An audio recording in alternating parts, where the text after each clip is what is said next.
This is the World Today Weekend on CKNW News Talk 980. Once again, here's Sean Leslie. All right, if you got something to get off your chest, something you want to talk about, just to let you know, we will do some open phones a little later on in the program. Right now, I want to talk about real estate, though. Property sales were down throughout BC in the first quarter of the year. In fact, they were at a 24-year low. However, sales were picking up each passing month. So that begs the question, is the housing recession coming to an end? Rudy Nielsen is president and founder of Landcor Data Corporation, and he joins me now. Rudy, good afternoon. Good afternoon, Sean. Tell us about Landcor, first of all. What do you folks do? Landcor, we've been around for about 14 years, and what we have is a licensing agreement with the assessment authorities. So we have their information, we take a bunch of other information, and we run data. So we take all the sales of British Columbia on a weekly basis every Monday, and could be anywhere from 3,000 to 6,000 sales per week. And we just analyze sales, and we see what's happening. We have every title, every residential, condos, commercial, and we just analyze on a weekly basis. Do you directly benefit from real estate sales? The reason I ask is sometimes when I hear folks in the real estate industry really pumping up that, saying it's not so bad and things are going great, I'm always a little bit skeptical. We don't really benefit. We just report. We Okay. report the history of it. We don't really forecast. We're not economists. We look at history, and we go back to 1976, and we look at what's happened in the past, and we try to figure out what's going to happen in the future. So tell me about the numbers. I mentioned that sales were down in the first quarter, but just sort of break down the numbers a little bit more for us if you could. Yeah, the sales were down in the first quarter, but we looked at March. March sales were up 36%. In the Greater Vancouver area, they were up about 10%, and overall March sales were up about 36%. Fraser Valley were up 16%. February to March are up 40%. So we see increase in the third quarter or the third month coming back up again, but the quarter was bad. Like we go back all the way to 76, and every time you look at a financial crisis, you go back to the S&L financial crisis back in 81. 80,000 sales, $7.4 billion worth of properties sold, and all of a sudden we crashed to 50,000 sales, 4.3. Then we look all the way through, we see Expo coming into the picture back in 1986, 77,000 sales, $6 billion worth of properties sold. And we climbed all the way back up to 145,000 sales, $18 billion worth of properties. Gulf War takes us back down again. The Hong Kong crisis back in 1995, 95,000 sales. We go all the way through, and then we see this slide from 2000 where it was a low, the seventh biggest low we've ever seen in 33 years. We see 76,000 sales. She comes at the locomotive's coming.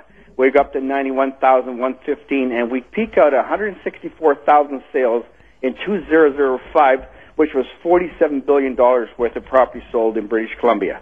And that's on a basis of 1,800,000 properties. I take that's in the and then we see the global financial crisis, and we crashed. So in 2008, we went all the way from 159,000 sales to 114,000 sales, which was $54 billion down to $48 billion.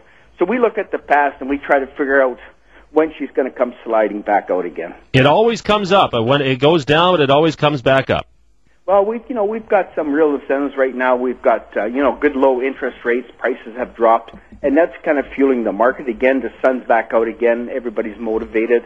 There's some good deals out there, good residential properties right now. So I think it's starting to go again. But again, like I say in my newsletter, it could be a grizzly bear with a flashlight. Yeah, exactly. I guess you never know. But it's always, we're all looking for signs of optimism right now, and there have been a few. The last few weeks there have been, there's been down negative economic numbers as well, but there have been a few hopeful signs out there, and I think everybody's hoping that maybe we've, if not put the worst behind us, then there is reason for optimism, that maybe there is some positive economic news ahead. Well, I look at it this way, is that, I travel quite a bit all over North America, but boy, when I get back to British Columbia, it could be raining in the middle of December. I get on the ground, and I kiss the damn ground because I'm so happy I'm in British Columbia. This is the best place in North America to survive a recession. Yeah, we've got 8% unemployment, and our sawmills are idling, and they're not cutting full production. But, we've been through lean times before, but we've got the best province. If you talk to anybody in Canada, everybody wants to move to British Columbia. So, no, I think we got a bit of a downturn, but she'll come back out again, probably sometime. The economists are saying the fourth quarter. If not the fourth quarter, it'll be the beginning of next year. You know, I do wonder sometimes, though, Rudy, the sort of the frenzy in the market the last few years when you had people, you know, lining up just for a chance to bid on a condo and that kind of thing, and so many huge volumes of sales, and you just gave us some of the numbers there. I quite often wonder how many people are left out there that haven't already bought a house, you know, like how big is that untapped market? Haven't most people who can afford to buy already gotten into the market? Well, what you've got to look at is, you know, over the last couple of years, 1 year there, 3 years ago, Alberta spent $2 billion here buying secondary homes, which are going to be full-time. Part of them are going to be full-time homes. And sure, yeah. Ontario was coming in here pretty heavy. I mean, like I said before, is that if you want to retire, you come to British Columbia. We've got everything. We can play golf, go salmon fishing, and skiing all in one day if you really got a good car. You know, so it's a great place to live, and I can see people buying properties here, investment properties. A lot of people are staking some of their mutual funds that have dropped maybe as high as 30-40%, but, you know, and hedging it and buying some secondary property, and, you know, that it'll come up in value faster and a good appreciation. But, no, I've seen the market. Everybody's getting positive again, and, yeah, there is sure lots of doom and gloom in some sectors, but basically I think an overall change is taking place in the marketplace. If it holds or not, I don't know. We've got too many things out there that are still, you know, the General Motors, Chrysler, you know, all these things got to come through the wash before we can see a real, you know, that way we're out for sure. You know, it's funny, though, we have a family member visiting us here in Victoria who's from the Kitchener, Ontario area talking about, you know, well, Honda just opened a new plant there. They got a Toyota plant that's going just great guns. So it's not all doom and gloom. Let me ask you this. You mentioned Expo back in the 80s. We, of course, have the Olympics 8 months from now. Is that going to make a big difference in terms of the housing market? I mean, we are talking about a short-term sort of sporting event, but it is also one that focuses the attention of hundreds of millions of people here on British Columbia. Well, we look at the history again, which, you know, I study all the time. We look at Expo being 77,000 sales, $6 billion of properties, and within 3 years, the $6 billion had gone to triple to $18 billion.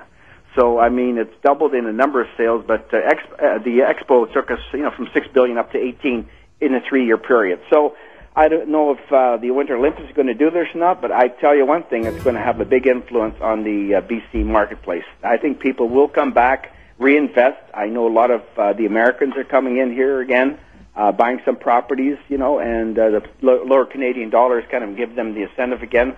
So, no, I can see people coming back next year, maybe the year after. It takes them about a year to kind of get through the Olympics and, like in the past Expo, and then they come on back to British Columbia and usually buy a piece of property, you know, and just for investment purposes or as a secondary home. Rudy, always good to have you on the show. Where do people find you on the web?